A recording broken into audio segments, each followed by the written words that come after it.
afternoon. My name is Hannah Pingree, and I am the co-chair of the Maine Climate Council and director of the Governor's Office of Policy, Innovation, and the Future. And I'm here with my co-chair, Melanie Loisem, acting commissioner of the Maine Department of Environmental Protection. Thank you so much for joining us. We hope you are safe, healthy, you've got the power on, and you're dry wherever you are. Today, we are very proud to officially release Maine Won't Wait, a 4-year plan for climate action. To Governor Mills, to Maine legislators, to our congressional delegation, our fellow Climate Council members and working group members, commissioners and directors, and most importantly, to the people of Maine. So if you've got you're online, so go to climatecouncil.maine.gov if you want to see the copy of our new climate action plan we're going to be talking about here today. Climate change represents the greatest threat of our age, and there is widespread consensus on the urgent need for action.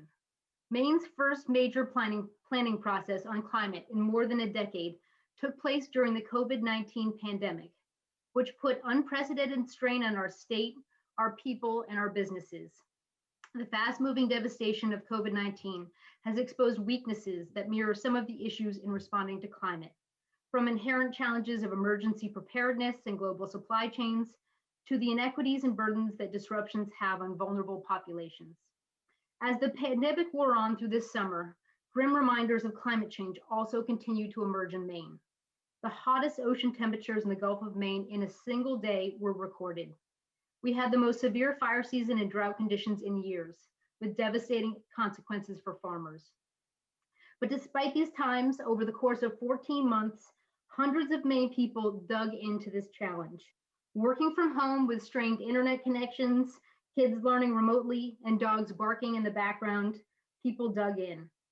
These volunteers spent hundreds of hours on Zoom, considering and recommending actions to combat climate change. Thousands more Maine people offered their ideas and concerns to the council. Despite all that they worried about for their families, they urged the council to take action. We're fortunate to live in a state with world-class scientific institutions and researchers who help ground this plan in science.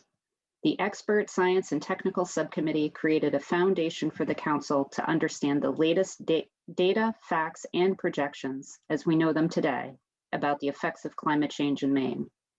The council's working groups, transportation, buildings, housing and infrastructure, energy, natural and working lands, coastal and marine, and community resilience, planning, emergency management, and public health, presented robust, united strategies for action. The diverse expertise, ideas, and concerns of the working groups led to reports from each working group highlighting key strategies and packed with details and analysis. The Maine Climate Council, a group of 39 committed leaders, experts, and advocates, then took these detailed strategies and added economic and equity analyses and greenhouse gas emissions modeling to further inform their decision-making.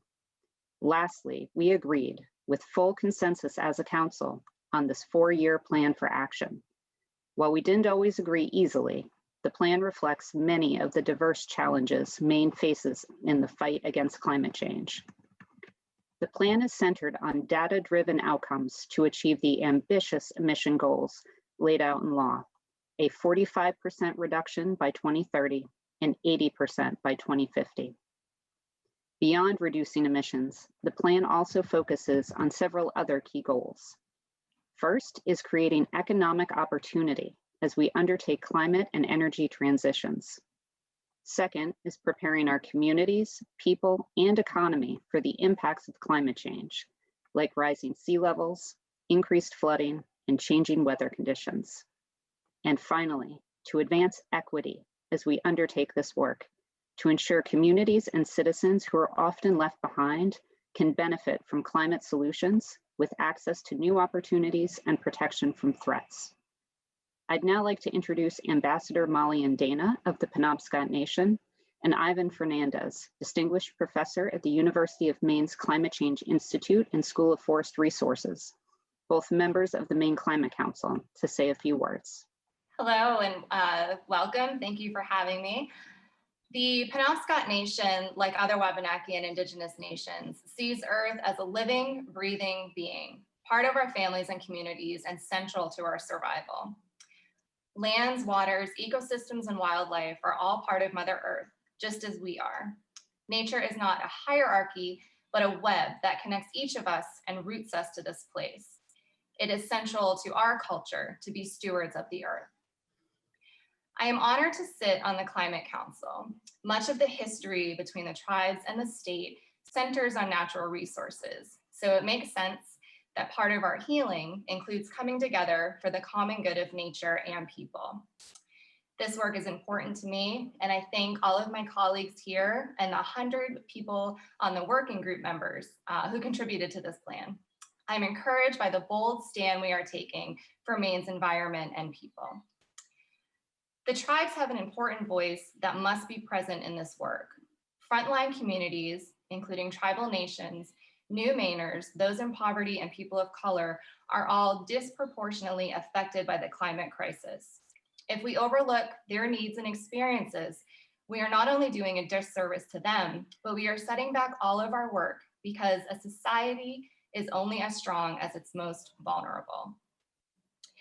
As co-chair of the new Equity Subcommittee, I hope to continue the important discussions at the intersections of climate change, vulnerability, and equity.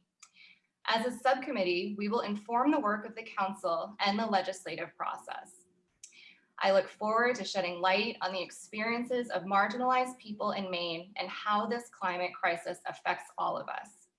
I hope our solutions will flow from thoughtful consideration of our stories. Thanks again so much. Thank you for the introduction, Commissioner Loism. My name is Ivan Fernandez from the University of Maine. I applaud Governor Mills for her commitment to demonstrating how Maine can lead by example in addressing the climate crisis and by putting into motion Maine's response. I'm honored to be involved in this critical work as a Maine Climate Council member and as co-chair of the Scientific and Technical Subcommittee, along with my colleague, Dr. Robert Marvany. Our subcommittee was comprised of 25 internationally recognized Maine scientists who carried out the most comprehensive assessment in over 10 years of the science and impacts of climate change in Maine.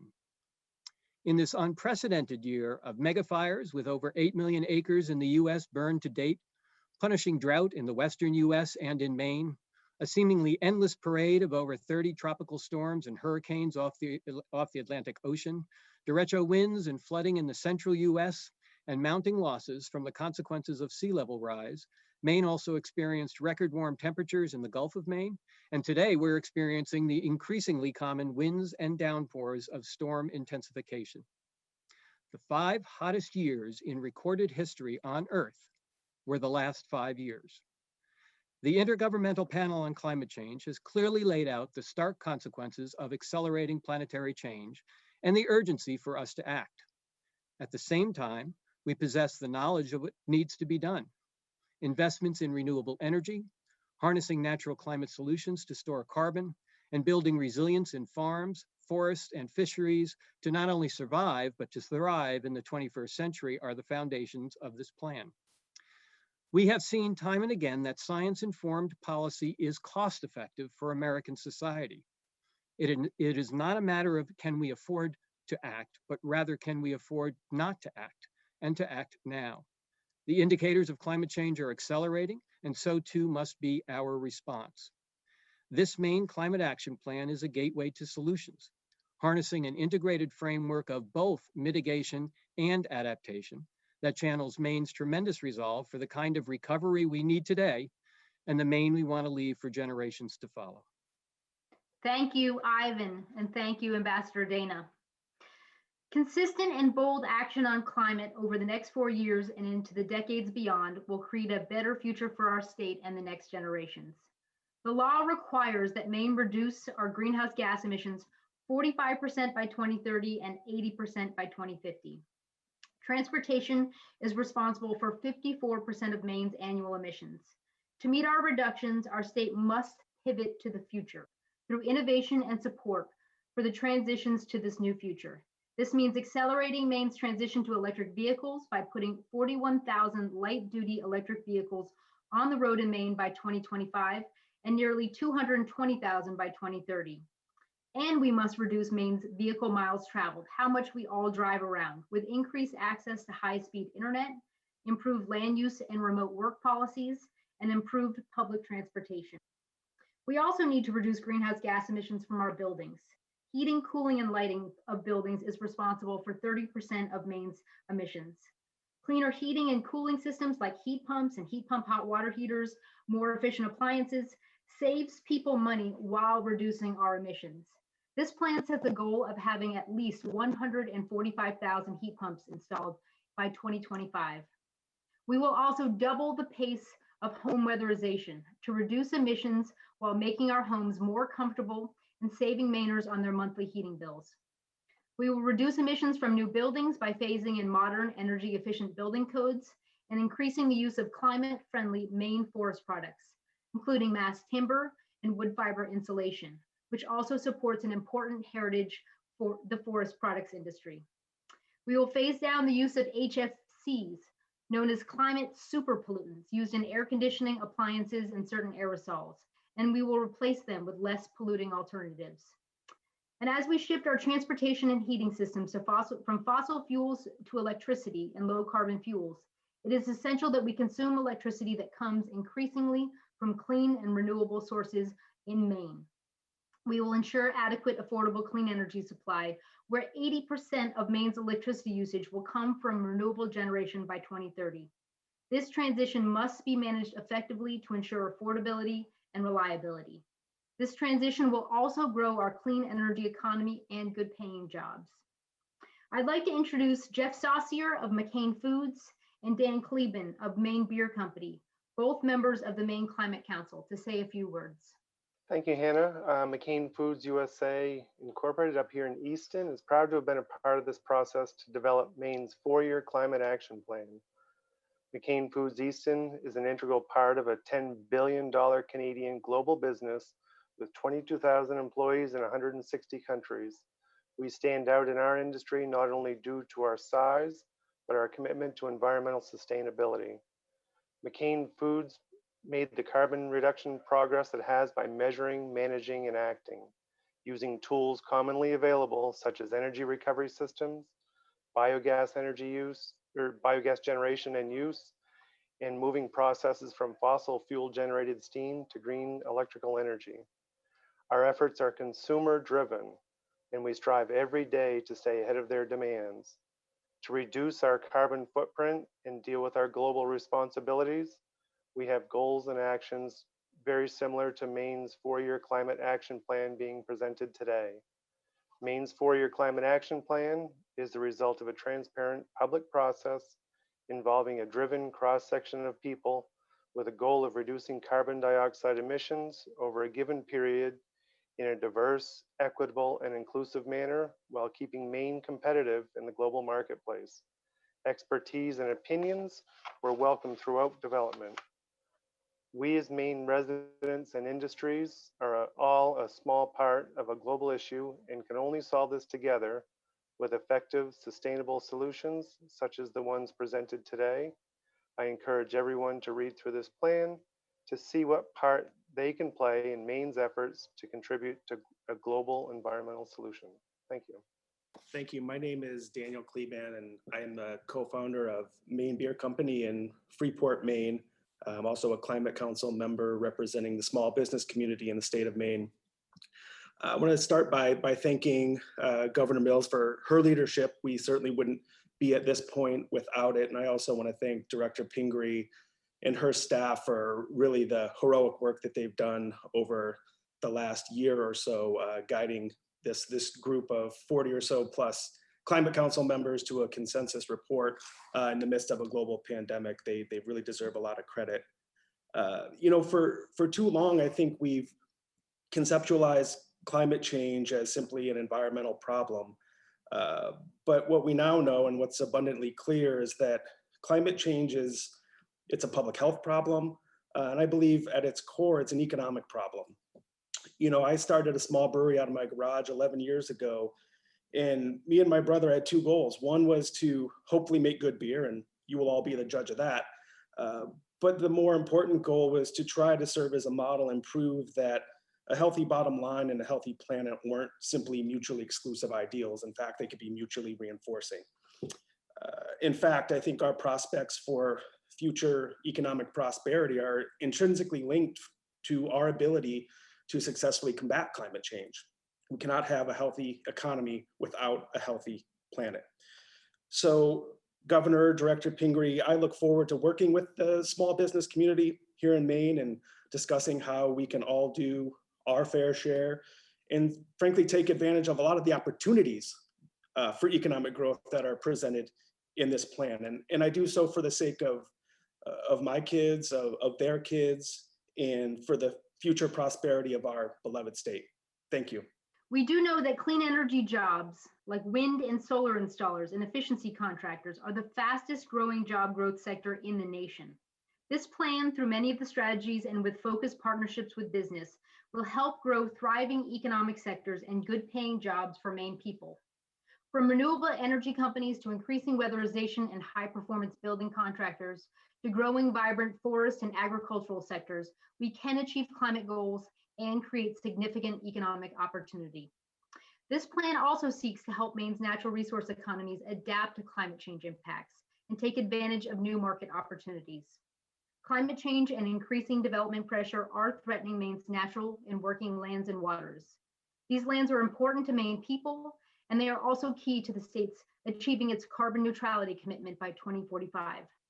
Protecting natural and working lands and their ongoing ability to sequester large amounts of carbon from the atmosphere while keeping these lands working is key to our plan.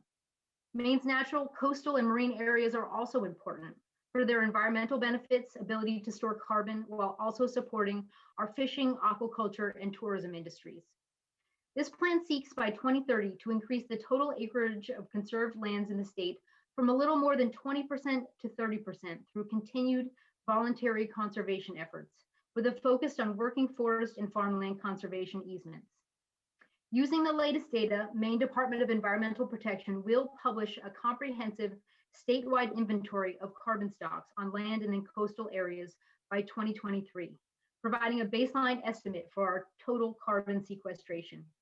We will develop new incentives to increase carbon storage in our forests, on our farms, and in our coastal areas.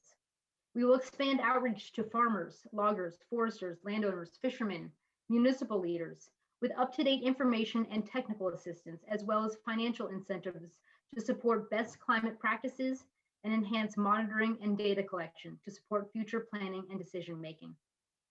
Now I'd like to introduce Matt Schlobohm from the AFL-CIO, Melissa Law, co-owner of Bumbleroot Organic Farm, and Pat Strauch from the Maine Forest Products Council to each say a few words. Thank you, Director Pingree. My name is Matt Schlobohm. I'm the Executive Director of the Maine AFL-CIO, Maine's labor unions, and it's a pleasure to be here this afternoon, and I'm proud of the work that we've all done together.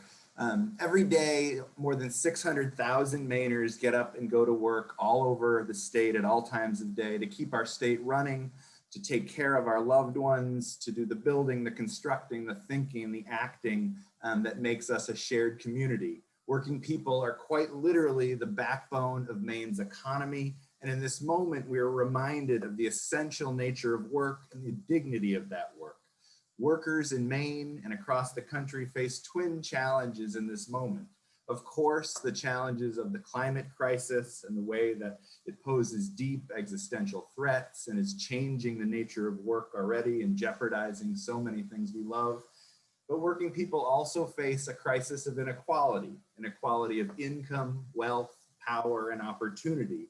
The pandemic has reminded us and laid those inequalities bare, we know that those cut deeply along lines of race and gender and geography. What's so exciting in this work is that the clean energy economy offers us the potential to address both of those challenges, the challenge of the climate crisis and the inequality crisis, and to create high road, family sustaining jobs. It is an amazing opportunity and one that we have to walk into together. And the good news is that this work is already happening. I talked to the electricians union, IBW 1253 last week, and they were thrilled that they have electricians and apprentices working on 7 solar projects right now throughout central and northern Maine, and just expect that work to expand significantly in the coming decade. These are workers who have gone through 5-year apprenticeship programs where they earned while they learned. Solar work will continue and expand, and similar opportunities to create high road jobs exist around wind, large-scale construction and efficiency projects, the future of transportation, and the manufacturing processes that accompany all of these things, as well as lots and lots of other opportunities. And going forward, as we implement this plan together and build out new sectors of our economy, it is really important that we take deliberate action to make sure these are good quality jobs. Good jobs do not just fall from the sky, and they're not just made by themselves. They're a product of policy choices, of workers' bargaining power, and the kind of decisions we make together about job quality standards and training programs. And so this is an amazing opportunity we have. It's the future that we have to seize together. And I look forward to working with everyone here to implement this, and applaud and salute the leadership of the governor, Director Pingree, and everyone involved. Thanks, Matt. Hi, my name is Melissa Law, and I own Bumbleroot Organic Farm in Windham. My role on the Climate Council was to bring a farmer's perspective to our work in preparing the state for the climate crisis, which threatens farms of all sizes and sectors, from vegetables and specialty crops to dairy, livestock, and commodities. As weather patterns become less predictable and storms, natural disasters, and droughts more severe, it will be increasingly difficult for farmers to grow the food that sustains us all.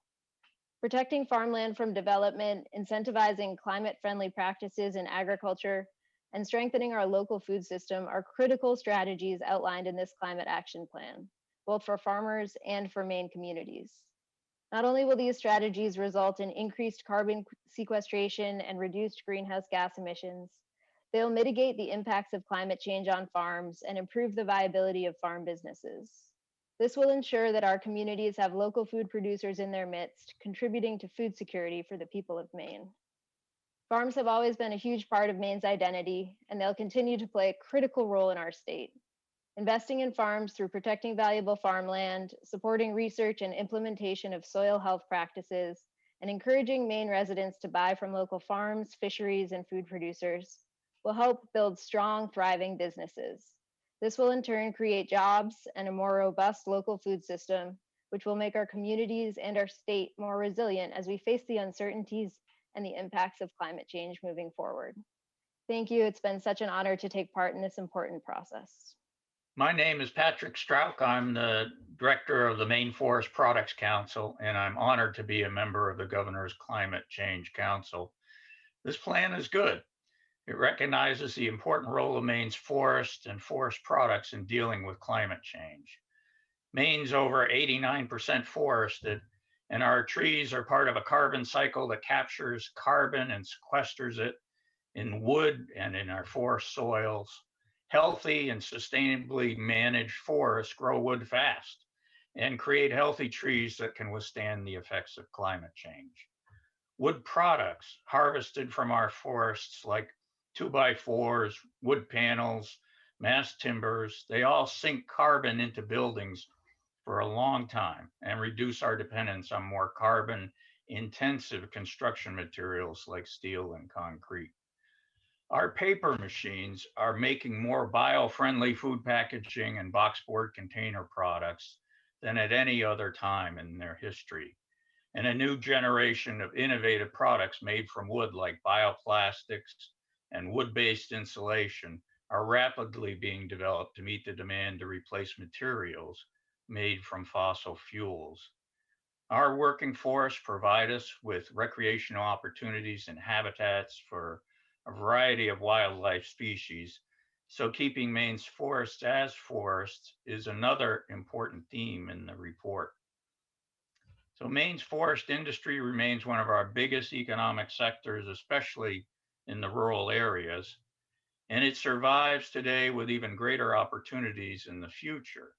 We can truly grow our forest economy for the people of Maine and help achieve Maine's climate goals. And I applaud the efforts of the governor in putting this esteemed panel together, and I've appreciated the time spent thinking about these important issues. Thank you.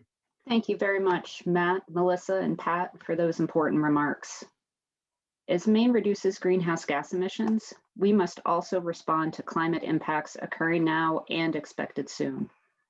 Providing support for communities to be proactive about understanding, planning for, and acting to reduce their risk from climate change is essential.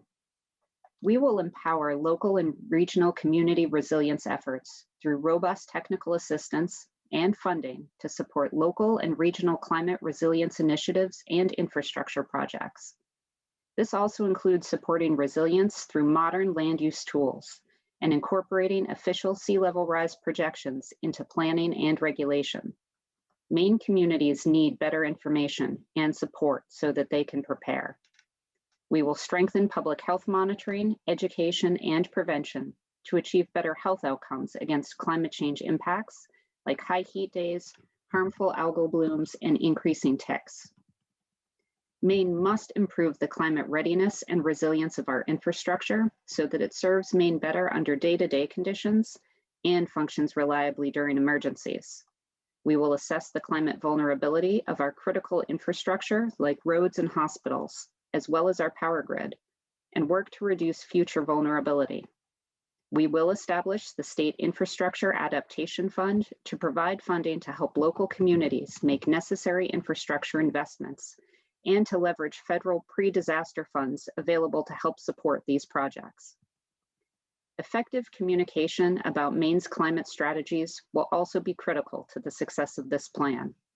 Highlighting leadership and climate innovations can help people better understand the challenges and the opportunities.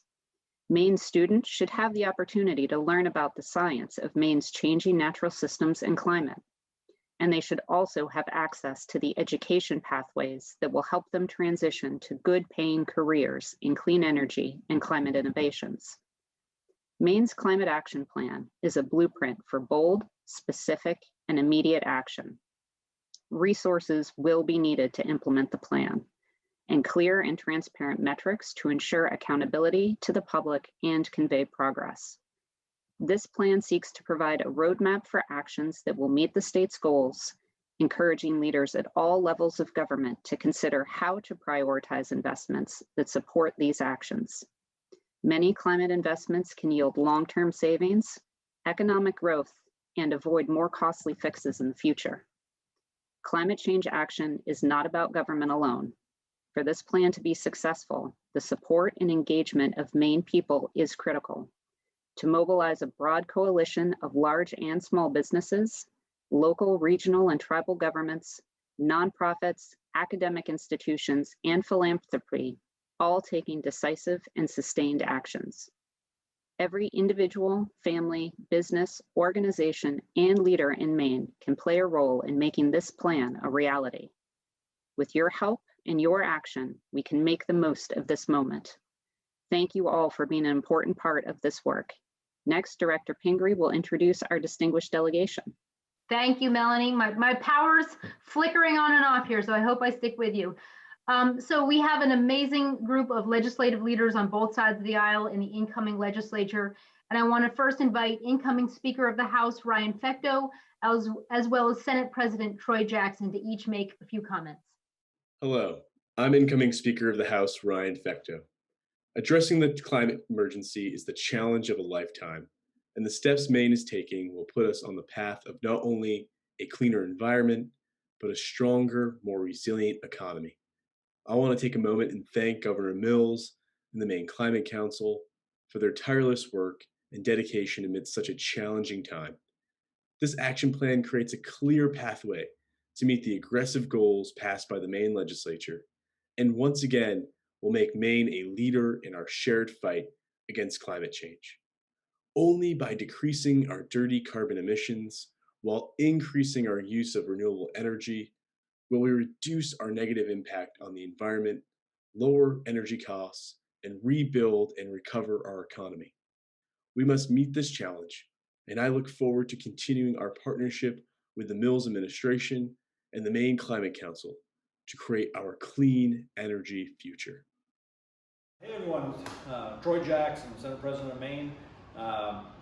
You know, the climate change is a real issue that we have to deal with in our state and in our country. You know, you can see it all the time, the way that you know, it's affecting all of us. You know, our environment, the animals, the people in the state. And I certainly want to thank the governor and the members of the Climate Council for all their hard work that they put in on this report. You know, I look forward to, you know, the discussion, the debate about these recommendations, trying to get good jobs, you know, making us go towards a economy that looks at how we can make sure our climate, you know, is protected, you know, is done better in the past. There is opportunities there with giving people heat pumps, you know, cutting down on their costs, making it more efficient, making their homes more efficient. All those things is, you know, jobs that we definitely need here in Maine, and ways that we can get more efficient. And other issues as far as trying to make sure that forests, the ocean are protected are really important. We have to make sure that you know, we protect you know, some of these jobs, our heritage industries. But there's a lot of opportunity, and there's things that people can do, we can do, and we shouldn't be scared of it. We really need to work together and come up with these ideas, and that's why I really do appreciate the Governor and the Climate Council for putting this report and getting all this work started. So thank you, and look forward to those conversations. Great. Well, thank you to both President Troy Jackson and incoming Speaker Ryan Fecteau. They're both actually in the middle of constitutional officer elections today, and so those were pre-recorded remarks, so sorry for any glitches, but hopefully we'll keep it moving smoothly in the age of everyone working from home and all over the place, and a pretty wild weather out there. Next up, we have Mark Winter from the office of Senator Susan Collins, and we are very grateful that he's here with us virtually to make comments on behalf of the senator. Thank you, Hannah. Governor, I want to begin by saying that you've got an incredible team here that has done a really Herculean work over the last year. Hannah and Melanie and Jerry before her, and especially Cassie Rose, have just done unbelievable cat herding and getting all of these people on the Climate Council together, and more importantly, all of the subcommittees together to go through all of these issues. I have a quick letter that I'd like to read from Senator Collins, and it says, "Dear members of the Maine Climate Council, congratulations on finishing the Maine Climate Action Plan.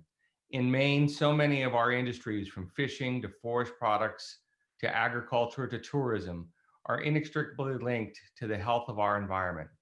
I am glad that Maine is continuing to lead the way in addressing climate change, as it is a significant environmental challenge that requires global solutions to reduce greenhouse gas pollution. I have long worked to address these challenges. As a strong supporter of renewable energy, I continue to work to advance legislation that would promote clean energy initiatives, improve the energy efficiency of vehicles and buildings, and support the development of deep water offshore wind power. Last year, I introduced the Better Energy Storage Technology BEST Act, a bipartisan bill to support energy storage research and development. Next generation energy storage devices will help enhance the efficiency and reliability of our electric grid, reduce energy costs, and promote the adoption of renewable resources. The BEST Act will help catalyze the development of this technology that holds great promise in the fight against climate change by supporting clean energy generation, including wind and solar.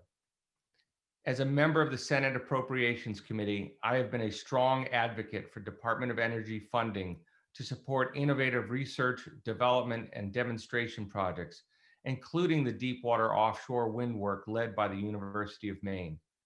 I have also been one of the strongest advocates for the Weatherization Assistance Program and the Low-Income Home Energy Assistance Program, helping to lead the effort to fund these crucial programs. Such initiatives provide the foundation for energy efficiency and clean energy investments that create jobs, increase American competitiveness, save households and businesses money, and reduce pollution. These are just a few examples of ways we can work together to develop new technologies to advance clean energy and reduce energy consumption while protecting the environment and public health. The work of the Maine Climate Council, along with the many ongoing conversations at the local, state, federal, and global levels, is an important part of the multifaceted effort to protect our environment, economy, and public health. Thank you and congratulations again on completing this comprehensive report. Sincerely, Susan M. Collins, United States Senator. Next up, we have recorded messages from Senator Angus King as well as Representative Shelley Pingree. I appreciate having the opportunity to join the governor and many others this morning to help announce the Maine Climate Council's 4-year climate action plan. I've sat down and read the plan. I recommend it to everyone. It's comprehensive, it's thorough, it's in-depth, and it's very thoughtful, and I like the word action that's in the title. The first thing that jumped out at me, well, actually it was the last thing because it was the last part of the report, was the number and the quality of people from across Maine who were involved in putting this report together. Tremendous breadth of people from all over the state, from different disciplines, from protecting those who will be suffering some of the results of climate change to our best scientists. It's a really solid piece of work. It starts, of course, with the problem. And the problem is serious. We all know, everybody joining us here today understands how serious the problem of climate change is for Maine, for the country, and for the world. It also has a very solid set of steps, good data analysis. I like seeing the numbers, and good analysis of what we have to do to get to a better climate future. Transportation, buildings, industry, electrical generation, all can play their role. I was interested that transportation is really the highest opportunity that we have. Now, I'm very enthusiastic about this plan and the work that Maine is going to do. On the other hand, however, this is a national and an international problem. And I and my colleagues in Washington have to do our part. Maine could do everything right. We could implement this plan 100%, but we still couldn't deal with the overarching problem of climate change. Why? Because CO2 molecules or methane molecules, wherever they go or wherever they are from, end up in the atmosphere and affect our climate here in Maine. So I view this as the beginning of an important partnership, a partnership between the stakeholders, the people in Maine, the governor, the governor's office, the legislature, everybody who has contributed to this, a partnership between those people and those of us in Washington who are going to be working on this problem ourselves over the next 4, 8, 10, 20 years. That doesn't mean I'm going to be there that long, but at least at the time that I'm there, this is going to be one of my very highest priorities. We have to deal with the pandemic. We have to get through it, clearly. But the next really huge problem that we face is climate change. The effects on Maine will be significant, in some cases dramatic, in many cases deleterious. That's why we have to get to work. So, my compliments and thanks first to the governor for initiating this process, to the council for their work, and for all the study and input that went into this. We've now got a roadmap. We have to follow it, and I'm going to do my best to be sure that we develop a similar roadmap in Washington and globally, because this has to be a global initiative as well, to confront a problem that faces Maine, the United States, and all the people of our planet. We have to think differently. We have to look at the future differently. As Lincoln said, we have to disenthrall ourselves, and then we shall save our country. And today, we shall save our planet. Thanks again, and congratulations. I am very excited to see today's release of Maine's Climate Action Plan. Congratulations to Governor Mills, to her team, and to the many, many people who have brought their expertise and their knowledge and their broad range of experiences together to help put together this plan. It couldn't be more perfect timing, as we're about to have a new administration who's already set very strong goals that are achievable, an administration that will have competent people at the highest levels working on achieving these goals. It's also a great time as the House of Representatives this year completed the Special Select Committee on Climate Change, their plan as well. And we will be poised next year to have committees go to work, to talk about green energy jobs, to talk about renewable energy, to talk about climate change mitigation, and to talk about appropriating money so states like Maine will have all the assistance that they need to get the job done. I'm particularly excited to see much of the work that's been done around the natural solutions to reduce carbon in our atmosphere, ways to employ our incredible forest land in Maine, our agriculture sector, and our oceans. There's a lot of detailed work that's been done in this plan, and I'm really excited to work together with everyone to make sure we can accomplish these goals. So once again, congratulations on your hard work. Thank you for your hard work. And I look forward to working together with you to make some real accomplishments moving into the future. Good luck. Thank you to Congresswoman Pingree, AKA Mom. And next up, Eric Cantor from the Office of Representative Golden. Thanks, Hannah. And good afternoon to everyone. The Congressman is currently in transit down to DC and has asked me to read the following statement from him. Climate change is a serious challenge globally and here in Maine. Our state's heritage and our future economy and thousands of fishing, forestry, agriculture, and conservation jobs depend on our ability to protect our natural resources and achieve greater climate resiliency. I applaud the efforts of Governor Mills and the Maine Climate Council to provide clear, actionable steps for our state. From investing in forest byproduct innovation and launching the Maine Seafood Business Council to expanding our renewable energy sector and establishing the Maine Climate Corps, I look forward to working with the council and our communities to ensure that Maine's economy and environment are strong and healthy today and for future generations. Now I'd like to introduce Anya Wright, Maine Climate Council member and the representative of Maine Youth. It has been such a special honor to represent Maine's future generations in the creation of our state's next climate action plan. As a young person born and raised in Maine, I have witnessed changes already being seen by the climate crisis that Ivan spoke about earlier, and have experienced the fear that many of my peers feel when they think about their futures. Just now, during this meeting, I received a string of texts from a worried friend about the flooding outside of her apartment, a dangerous mix of high tide and a powerful storm. And this plan gives me hope that another world is possible for future generations.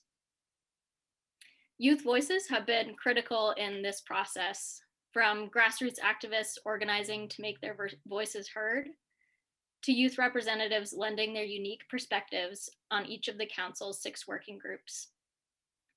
Youth and others on the front lines of the climate crisis who we have heard from today, such as Maine's tribes, representatives of labor, and rural voices, have helped to forge a climate action plan that will better the lives of all Mainers. Youth from Maine and around the world over know that the next 10 years are vital to address the climate emergency swiftly and with attention to justice. I applaud our next 2 speakers on their continued leadership on climate and for giving us hope for our future.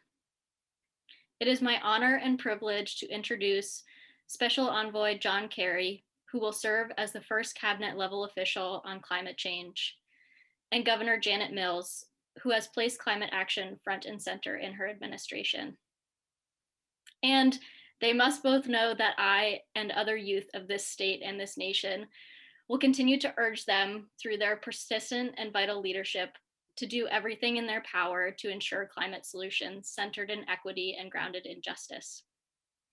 It is now my immense pleasure to introduce the first U.S. Special Presidential Envoy for Climate Change, John Kerry. Thank you. Anya, thank you so much for the introduction, and I'm very honored to be here today with Governor Mills and with the members of Maine's Climate Council. to the legislature. And I'm particularly excited about the program that the governor and Climate Council are announcing today for Maine. It's an extraordinary initiative to reduce your emissions by 45% the next decade and become carbon neutral before 2045. You're doing exactly what I hope to be able to encourage countries around the world to do. I've listened to the scientists. I know people say by 2050, but believe me, the way the science is coming back at us, the level of intensity of tipping points that we're beginning to see crossed without a full understanding of what lies on the other side, really demands of all of us a greater responsibility to be able to get the job done. And tragically, with the United States, principally through Donald Trump, having withdrawn from the Paris Agreement, we've lost 4 years. And countries that were reluctant to come to the table when we negotiated the Paris Agreement have used the absence of America as an excuse to move away from their responsibility. So we're now well within the 10-year window. Scientists 3 years ago said we have 12 years to avoid the worst consequences of climate. The fact is that we're now at about 9 years, and we've lost those other 3 that I just mentioned. So, you know, your Governor Mills, you understand this. President Biden-elect understands this. And I'm very honored to have been selected to help work on trying to mobilize nations and bring us to Glasgow next November in order to re-up ambition above where we were on Paris. But here's the key. For all of the industrial might of our nation, we are only about 13% of all global emissions. More than 85% comes from other nations all around the world. And the only way we're ultimately going to resolve this is by joining local efforts with national and global efforts in order to do what is entirely possible. What I want to convince every Mainer listening to this of is this.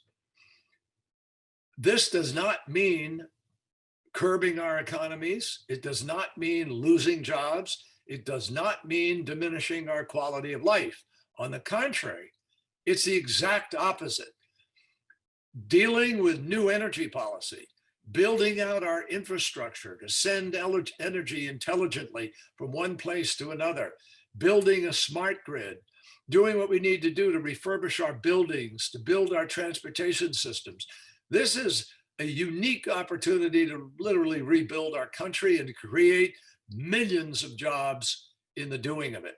Moreover, it does mean better health for everybody. Why?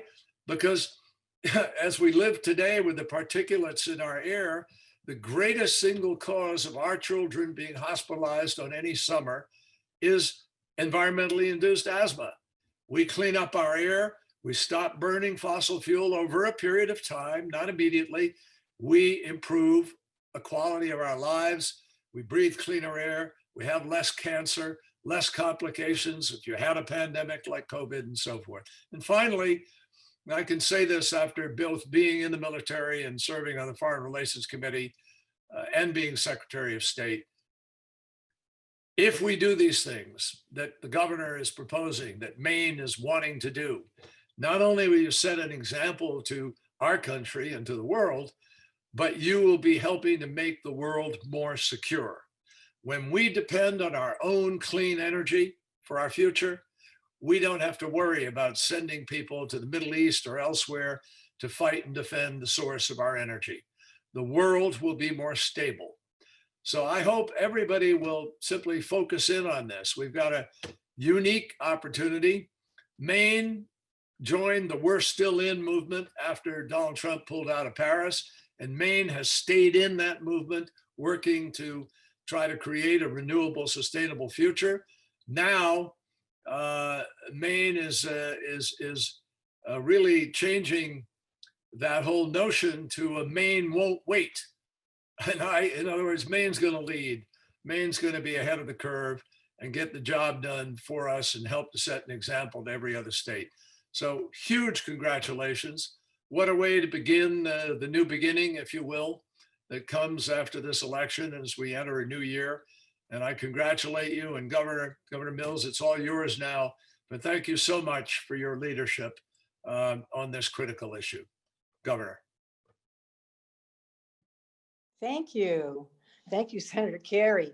And good afternoon, ladies and gentlemen. Today, you know, nature swirls around us, taunting us, teasing us, tossing trees onto the streets and breaking poles and throwing everything at us in a sort of tempest that's become the norm. This fall, southern states endured 5 different hurricanes of historic proportions. And in the West, megafires destroyed millions of acres of land. Here in the Northeast, floods, migrating insects, and warming seas have changed the way we do things and the cost of living in our region. The urgency of climate change is why I am grateful to be here today, albeit remotely, virtually, to mark the release of the Maine Climate Council's report, Maine Won't Wait, a plan for climate action, and to discuss next steps. You know, as governor, I get a lot of letters from people. Some of the most powerful letters are from our children. Many kids have written me over the last 23 months to implore me to, quote, do everything I can, end quote, to protect our state against climate change. In a previous generation, another school child wrote a letter that may have changed the future of our state. More than 50 years ago, 11-year-old Suzanne Clooney wrote a letter to her United States Senator. Suzanne lived along the banks of the Little Androscoggin River, a once pristine tributary where deer could actually see their reflection when drinking from the water, and where spring pine and chokeberry blossoms, as she put it, filled the air with the sweetest smell on earth. Of course, that was before toxic chemicals polluted the waters and before noxious waste formed swells of thick, discolored foam that ran downstream and coated the riverbanks. I remember it all too well. Now in any season, Suzanne wrote to Senator Edmund Muskie, quote, you can smell the most sickening smell on earth, a stench that left frogs gasping for air. I'm sick of the river like this, she said. Please do something about it. And Suzanne signed her letter, quote, one who loves Maine. That letter from that child spurred Senator Muskie on in his career-long fight for clean air and clean water. And today, as a result of his actions, the Little Androscoggin River has been restored. Like the Androscoggin, the Kennebec, and the Penobscot rivers, places where we can now fish and swim, places we love. 50 years later, the places we love, our rocky coast, the western foothills, our pine tree forests, our rolling rock-bound farmlands, they're all under attack from the new global threat of climate change. As I think about this crisis, I think about little Suzanne, and I think about Senator Muskie, Senator George Mitchell, Senator William Cohen, former legislators like Harry Richardson and Hadi Hildreth and Sherry Huber. And they were all environmental champions that were bound not by ideology or political party, but by a shared commitment to preserve and protect our cherished home, Maine. What we propose to do today, we do in honor of them. I think too of Maine's indigenous people whose longtime stewardship and connection to the land is threatened by global warming. I consider thought leaders like Pope Francis, who has invited us to an international, quote, conversation about the future of our planet, a conversation about our environment, he says, which includes everyone, since the environmental challenge we are undergoing, he says, and its human roots concern and affect us all, end quote. I think of whether in the not too distant future, my grandchildren will live in a Maine that I would not even recognize. Suzanne Clooney did not wait to act, and neither will we. Maine won't wait to heed the warning of our warming tides and temperatures that tell us, along with scientists, that we are running out of time. Maine won't wait to honor the legacy of our environmental stewards who rose above political party to protect our shared future. Maine won't wait to protect our lives and livelihoods from the effects of climate change by weatherizing our homes, by modernizing our transportation modes, and by investing in clean energy infrastructure. Maine won't wait to transition our energy grid and businesses to clean energy or to support climate innovations for our traditional industries like forest products, agriculture, aquaculture. We can create good paying jobs that can sustain our families and meet our climate goals. Just exactly what Senator Kerry was talking about. Maine won't wait, though some say we should. After all, Maine people are still facing a global pandemic, the likes of which we haven't seen in more than 100 years. A pandemic that has also wrought economic hardship in Maine, across the nation, and around the globe. But this COVID-19 crisis is testing our resilience and our resolve, but it's also revealing Maine's strengths and weaknesses in equal measure. The pandemic has thrown into stark relief our need for a stronger long-term economy comprised of diverse industries and powered by a healthy workforce. Mere months ago, we'd never heard of anything called the novel coronavirus. We had no idea that that virus would sicken more than 11,000 people and claim the lives of nearly 200 people here in Maine alone. We didn't know about COVID-19, but we do know about climate change. And our approach to that, as our approach to the pandemic, will be based on science and fact, and we cannot afford to wait. The cost of not doing these actions now is too high. While we're battling one crisis that threatens our present, we have also kept our eyes on the one that threatens our future. In the last 23 months, my administration has taken significant steps to prepare for climate change and mitigate its dangerous effects.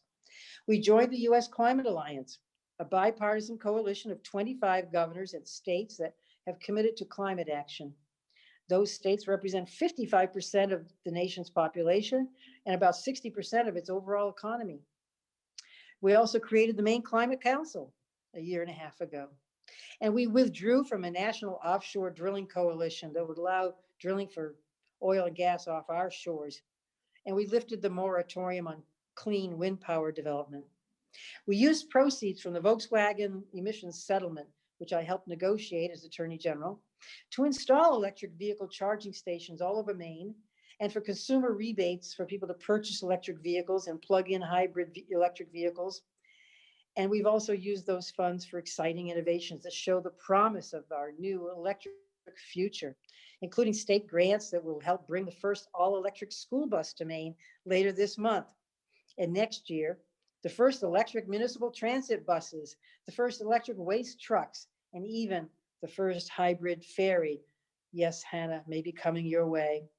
We partnered with Efficiency Maine to set an aggressive goal of us installing 100,000 heat pumps, new high efficiency heat pumps by 2025. And then with Maine Housing, we partnered to ensure that seniors and others struggling with high heating bills will be able to take advantage of this cost-saving technology. A guy named Jim Fecondo, a veteran from Eagle Lake, who installed one of these heat pumps, said to us, quote, "My prized thing is my heat pump. I'm 86 years old, and it gets to the point where funds come a little short because we only depend on an income of Social Security. So it worked out," he said, "for us as well financially, as well as it stabilizes our home." Well, Jim's not alone. This year, Maine is on pace to install nearly 16,000 heat pumps, a record number, and more than double what was done last year during the pandemic. And we enlisted more than 1,000 businesses, Maine businesses, to do this important work, keeping Maine people employed. Maine also set some of the most aggressive renewable energy requirements in the country, 80% renewable energy by 2030 and 100% by 2050. We enacted aggressive targets to cut greenhouse gas emissions, 45% by 2030 and 80% by 2050. In September last year, I stood before the world's leaders at the United Nations General Assembly, and I pledged that Maine would be carbon neutral by 2045.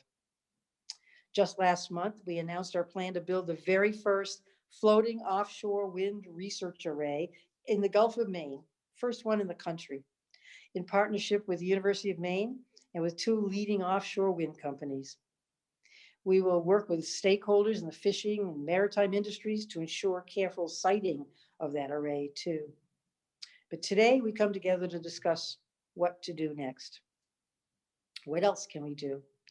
And I want to pause to recognize the hard work of the members of the Maine Climate Council, dozens and dozens of you, our scientists and climate experts, our youth representative you heard from, our business and municipal leaders and many members of my cabinet, plus the nearly 300 members of the subcommittees and working groups, all of whose commitment, insights, and exchange of ideas over the past year and a half make this plan possible and doable because it is an action plan.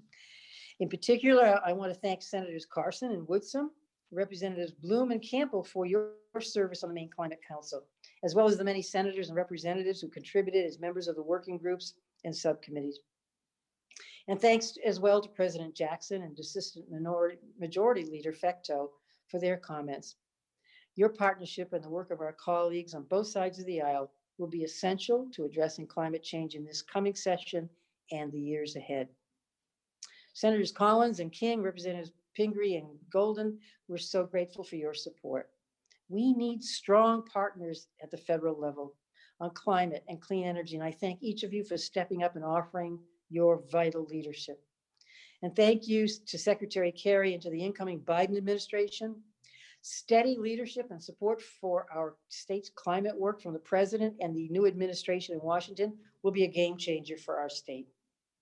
And to everyone involved in this plan and to the public who offered their ideas and feedback, thank you for participating despite the upheaval and uncertain schedules in these unpredictable times. Thousands of Maine people are still facing real economic hardship due to this pandemic. So to get Maine families back to work, to spur economic growth, and to meet our state's climate targets as outlined by this plan, I'm setting a goal to more than double the number of Maine's clean energy and energy efficiency jobs by 2030. Double the jobs. These jobs, nearly 30,000 of them in every corner of our state, will combat climate change. These jobs will include electrical workers, electricians, contractors, engineers, heat pump installers, efficiency experts. These jobs will provide opportunities for Maine people, including the many young people who are looking for a way to stay here and to make a difference in people's lives. And these jobs will advance long-term prosperity for our state. There are a few ways we can reach that goal. This coming session, I'll put forward at least 4 pieces of legislation and sign an executive order to chart the path to economic recovery from the pandemic and combat climate change. My administration will also support efforts in the legislature and the private sector to achieve those same goals. To attract renewable energy innovators to build and expand their businesses here in Maine, we'll work with the legislature and the Public Utilities Commission to increase the amount of renewable energy Maine procures in the next few years through long-term contracts. As part of that effort, we'll embrace opportunities for energy storage as well, and accommodate the transmission associated with new clean energy sources. We'll make adjustments and advance our solar policies to ensure that those programs accomplish their intended impact and are affordable and stable over the long term. We will put into law the commitments we've made to emissions reductions in our state buildings and vehicles to create savings for taxpayers from efficiency and more affordable power production. We'll work to enact legislation to phase down dangerous pollutants known as HFCs, hydrofluorocarbons, legislation which received overwhelming bipartisan support just last session. We'll support legislative initiatives for new appliance efficiency standards, saving Maine homeowners money, and a program to finance clean energy projects for commercial properties. We will modernize Maine's building codes with a long overdue approval of upgraded building standards by early 2021 through the normal regulatory processes.